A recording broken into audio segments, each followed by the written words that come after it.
ఆమెకు వీడికి ఏకంగా 6 ఏళ్ల తేడా. 6 ఏళ్ల వీడికన్నా 6 ఏళ్ళు పెద్దది ఆమె. అంటే ఎంత మెచ్యూర్గా ఆలోచించుంటుంది.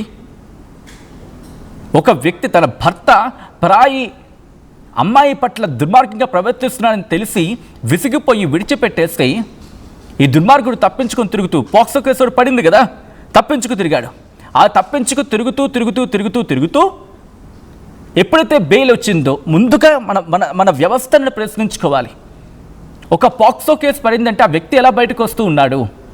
దట్టు ఒక దుర్మార్గపు బ్యాక్గ్రౌండ్ కనిపిస్తుంది ఇతగాడికి.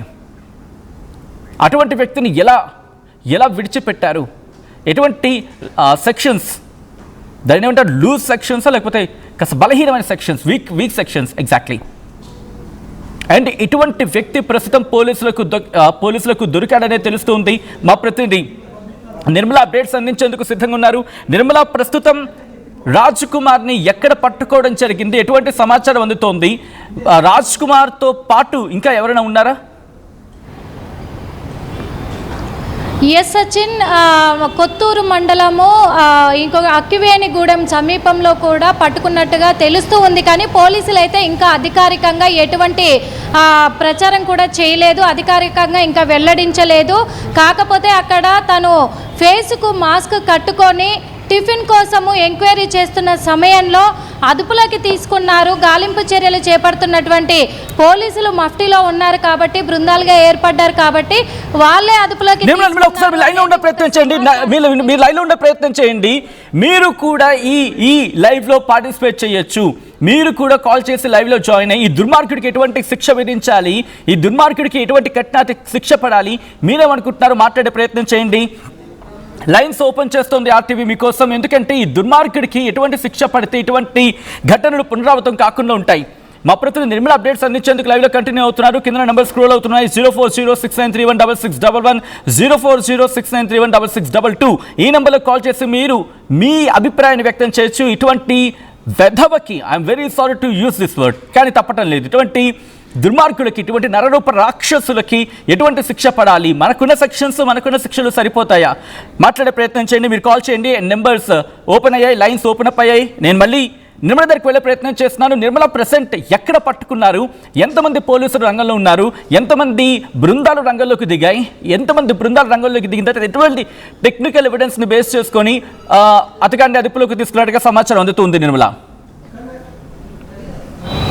ఎస్ సచిన్, మరి 9 బృందాలుగా కూడా పోలీసులు అయితే ఏర్పడడం కూడా జరిగింది. 9 బృందాలుగా గాలింపు చర్యలు చేపట్టినప్పటికీ కూడా షామీర్పేట, అక్కివేణిగూడెము సమీపంలో కూడా అదుపులోకి తీసుకున్నట్లుగా స్థానికులు చెప్తున్నటువంటి మాట అనే సమాచారం అందుతూ ఉంది. కానీ పోలీసులు అయితే అధికారికంగా ఇంకా వెల్లడించలేదు. అదేవిధంగా కూడా నిన్న చూసుకున్నట్లయితే కూడా చేగూరు రైల్వే స్టేషన్లో ఆ సమీపంలో కారు వదిలి అక్కడి నుంచి వెళ్ళిపోయాడు అనేది పోలీసులు గుర్తించారు. కాబట్టి అదే ఆధారంగా కూడా తనను వెతికే ప్రయత్నంలో మళ్ళీ షామీర్పేట సైడ్ తను వచ్చినట్టుగా కూడా సమాచారం అందుతూ ఉంది.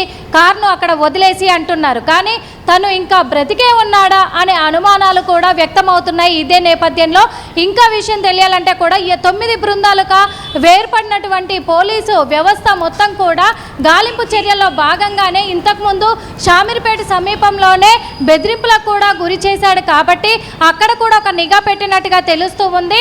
మరి స్థానికులు అదుపులోకి తీసుకున్నారా, ఇటు మఫ్టీలో ఉన్న పోలీసులు అదుపులోకి తీసుకున్నారా అనే విషయం కూడా ఇంకా వెల్లడయ్యే అవకాశం ఉంది, వెల్లడించాలి అనేది కూడా ఉంది.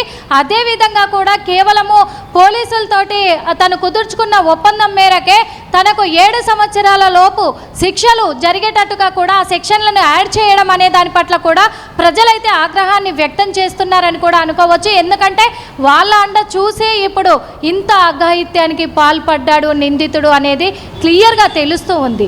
ఓ పక్క సరిత కుటుంబ సభ్యులు రోధిస్తూ ఉన్నారు. అలాగే ఇటు చూసుకున్నట్లయితే మైనర్ బాలిక ఎవరైతే ఉన్నారో మైనర్ బాలిక కుటుంబానికి సంబంధించి అంగవైకల్యంతో బాధపడుతున్నటువంటి మహిళ కూడా, అందులో ఆ బాలికకు ఎవరు చూస్తారనే ఆవేదనతోటి బంధువులంతా కూడా ఇటు వాళ్ళు కన్నీరు మున్నీరు అవుతూ ఉన్నారు. అంటే 2 కుటుంబాలలో విషాద ఛాయలు అలుముకున్నటువంటి ఈ ఘటన నిందితుడు రాజ్ కుమార్ విషయంలో చాలా అంటే చాలా కఠినంగా కూడా పోలీస్ వ్యవస్థ కూడా వ్యవహరించబోతుంది అనేది ఇది సత్యం అని కూడా నమ్మాలి. అదే విషయంలో ఇప్పుడు తనని అదుపులోకి ఇంకా తీసుకున్నారా తీసుకోలేదా అనేది పోలీసులు అయితే వాళ్ళు వెల్లడించాల్సిన అవసరం అయితే ఉంది. ఇంకా అధికారికంగా ఇంకా ప్రకటించడం లేదు. కాకపోతే దొరికాడు అని కొన్ని వార్తలు వినబడతా ఉంటే రాజ్ కుమార్ లాగే ఉన్న వ్యక్తి కానీ రాజ్ కుమార్ కాదేమో పట్టుకున్న వ్యక్తి అని కొన్ని వార్తలు వినబడుతూ ఉన్నాయి.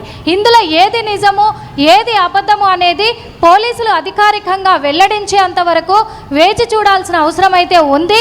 కానీ చాలా వరకు ప్రజలు మాత్రము ఒకటే ఎక్స్పెక్ట్ చేస్తున్నారు. ఇంకొకటి కుటుంబ సభ్యులు కూడా ఇటు సరిత కుటుంబ సభ్యులు కూడా చెప్పుకొచ్చారు. ఇంతమందిని పొట్టను పెట్టుకున్న వ్యక్తి తనైతే ప్రాణాలతో ఉండడు. చాలాసార్లు కూడా తను బెదిరించాడు, మమ్మల్ని బ్లాక్మెయిల్ చేశాడు, ఆత్మహత్యకు పాల్పడతానని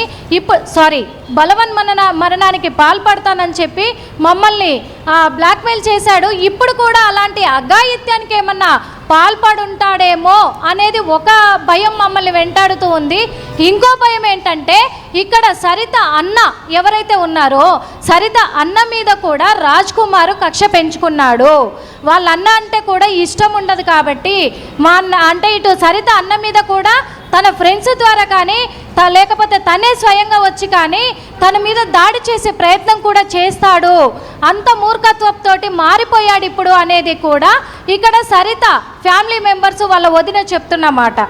ఇక్కడ సరిత తల్లి చెప్తున్న మాట ఏంటంటే చాలాసార్లు నా కళ్ళతో చూశాను, నా కూతురుపై దాడి చేస్తూ హింసించడం కూడా శారీరకంగా మానసికంగా హింసించడం అనేది చాలాసార్లు చూశాను, చాలాసార్లు అడిగాను. అయినప్పటికీ కూడా మళ్ళీ నా కూతురే కాంప్రమైజ్ అవుతూ తనతో జీవనాన్ని గడిపింది అని చెప్పేసి ఆ తల్లి కూడా చెప్పుకొచ్చిన మాటలు. కాబట్టి పోలీసులకు చేత కాకపోతే అంటే వాళ్ళు మాట్లాడిన మాట చెప్తున్నాను నేను, పోలీసు బృందాలకు చేత కాకపోతే మేము వెతుకుతాము, మా చేతికి అప్పగించండి లేదా మేమే వెతుక్కుంటాము, తనకి ఏ శిక్ష అయితే విధిస్తే న్యాయం జరుగుతుందో అదే శిక్ష మేము విధిస్తామని ఇటు సరిత ఫ్యామిలీ అంటున్నారు, ఇటు మైనర్ బాలిక ఫ్యామిలీ కూడా అదే మాట చెప్తూ ఉన్నారు.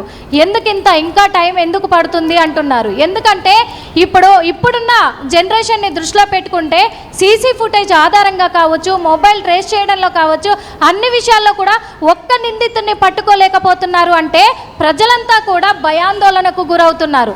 ఎందుకు తనకి ఏంటి అసలు తనను ఒక్కసారి మీ లైన్ లో ఉండే ప్రయత్నం చేయండి. చాలా మంది ట్రై చేస్తున్నారు ఇటు మాట్లాడడానికి. కింద నెంబర్ స్క్రోల్ అవుతున్నాయి, నెంబర్స్కి మీరు కాల్ చేయొచ్చు. లైన్స్ ఎంగేజ్గా వస్తే కనుక మీరు కమెంట్ సెక్షన్లో మీ అభిప్రాయాన్ని వ్యక్తం చేయొచ్చు. అభ్యంతరకరంగా అసభ్యంగా లేని మెసేజెస్ని నేను చెప్పే ప్రయత్నం చేస్తాను, నేను చదివి వినిపించే ప్రయత్నం చేస్తాను.